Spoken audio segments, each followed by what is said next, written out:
GRMUID 3825 Grafton 26, also known as Old Brunton Road, 2,571 metres long. At the end of the dead-end track at East Grafton, go through the gate, close the gate behind you, and then you find yourself on a single track.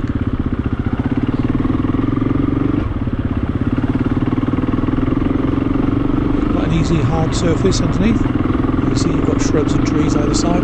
Very pretty little start to the section. This is a very long lane. To start with, fairly straightforward, but there is a long section where you go through a lot of grass and ruts. When I rode it, it was quite wet, so beginners might find that quite difficult. However, as you see here, it's quite a hard packed surface. It's well broken up, lots of puddles after a couple of days' rain. Very firm surface underneath, and this section's an easy ride.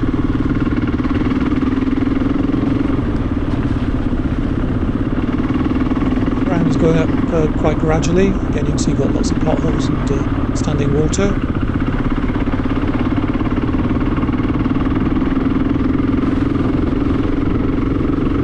There's a more open section here where it levels off slightly. Again, nice wide trail.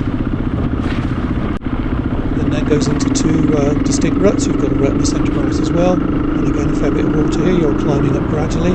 Again, you can see you've got a hedge on your right and open fields on your left.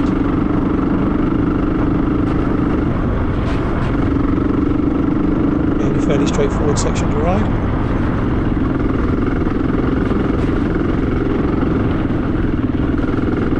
However, that then begins to break down slightly. So you've got more puddles coming in, a slightly deeper ruts on the left-hand side. More grass coming into it as well.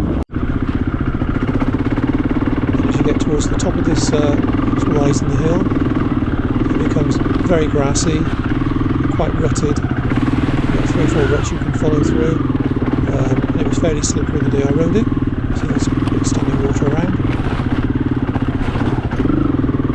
And again, it's rising up very slightly towards the top of the hill. This is a section which beginners might find quite tiring to do.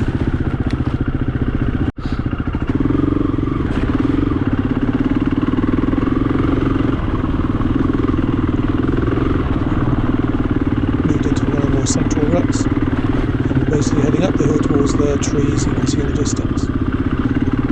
This section is a bit slippery, a bit bumpy.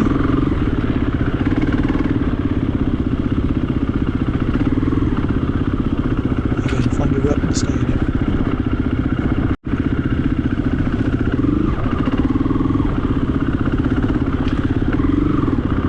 So you can see this is a long section. I would say it's a couple of kilometres long.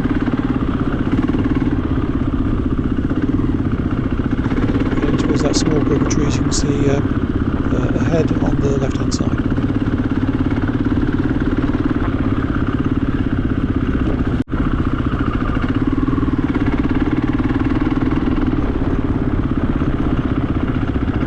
Climbing up past this copse of trees on the right.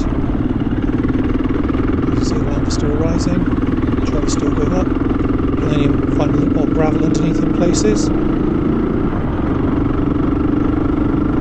Onto the top of the hill, the trail becomes a lot easier to ride because it's got a high packed surface underneath.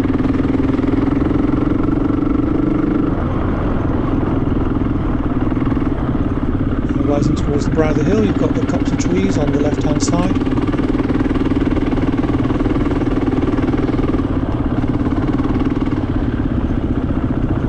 Through to the top, it levels out slightly, and this section of the byways finishes and you exit the woods on the left hand side.